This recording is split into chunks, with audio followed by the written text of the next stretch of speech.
The plug-in hybrid compact SUV has a reputation problem. Undersized batteries, range that barely covers a commute, no fast charging, and a price premium that takes years to recover. The Q3 Sportback e-hybrid is Audi's answer to everyone who stopped looking at PHEVs. 118 kilometers of electric range. 26 minutes from 10 to 80 on a DC fast charger. Whether that finally fixes the category's credibility problem is what this walkaround is about. The third-generation exterior is the first Q3 design that reads as confident rather than competent. A wide single-frame grille, slim digital matrix LED headlights with 25,600 micro-LEDs per unit. Both belong on a car that costs significantly more than this. The Sportback roofline sits 29 mm lower than the standard Q3. On paper, that is an aerodynamic detail.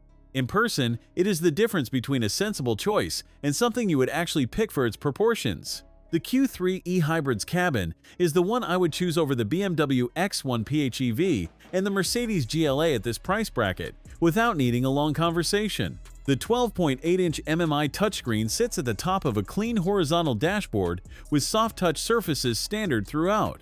Below it, the 11.9-inch digital driver display. Gear selection moves to the steering wheel in the e-hybrid. That is not a design exercise.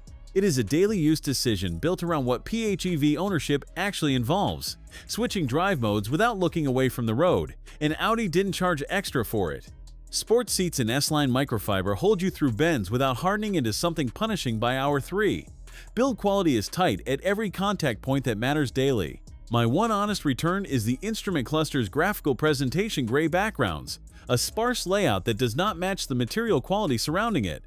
Audi built an excellent interior here. That one screen fell slightly short of it. The high-voltage battery went under the rear floor, and it took 113 liters of boot space with it.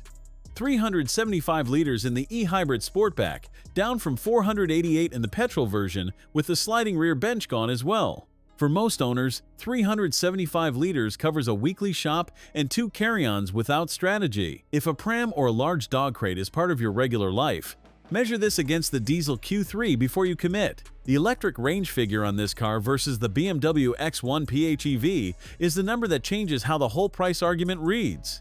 272 horsepower from a 1.5-liter petrol engine and an 85-kilowatt electric motor, all through the front wheels alone. On a dry road, the 6-speed S-Tronic handles it cleanly. In the wet, full throttle from low speed will ask the front axle to do more than it should. That limitation is real, and reviewers who drove this in Scotland were consistent about it. The reason the trade holds regardless: 19.7 kilowatt-hours of usable battery, 118 kilometers of WLTP electric range in this Sportback. The BMW X1 PHEV delivers 82. Plug in overnight, and most European daily commutes run entirely on electricity. DC fast charging means 10 to 80% in 26 minutes at a public charger. A coffee stop that adds a full week of average daily driving. 56,575 euros in this S-Line specification. The BMW X1 PHEV offers all-wheel drive and a larger boot at a higher asking price, with 36 fewer kilometers of electric range. Whether quattro traction or daily battery coverage matters more is a decision your commute makes, not mine.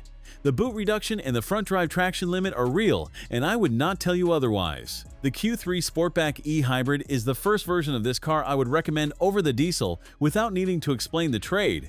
Thanks for watching. If you enjoyed this video, hit that like button and subscribe for more content just like this. Leave a comment below with your thoughts or questions. I read every single one. And don't forget to click the bell icon to get notified about my next upload. See you in the next video.